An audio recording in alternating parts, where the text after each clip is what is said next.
శ్రీచక్రం అంటే అమ్మవారికి సంబంధించినదే. అమ్మవారి దేవాలయాల్లోనే వాటిని అర్చించడం జరుగుతుంది. వివిధ దేవతలకు భిన్న భిన్న యంత్రాలు ఉంటాయి. వాటిని ఆయా దేవతలకు సంబంధించిన దేవాలయాల్లో ప్రతిష్ఠిస్తారు.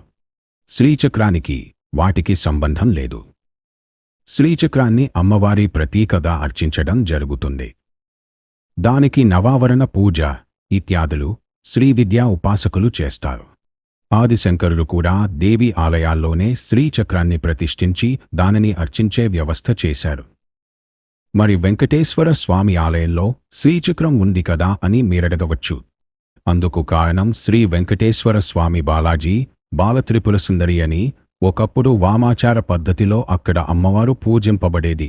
ఆ పద్ధతిని మార్చి వైదిక పద్ధతిలో అక్కడ పూజలు ఏర్పాటు చేసి శ్రీచక్రాన్ని కూడా ఆదిశంకరులు ప్రతిష్ఠించారని పెద్దలు అంటారు.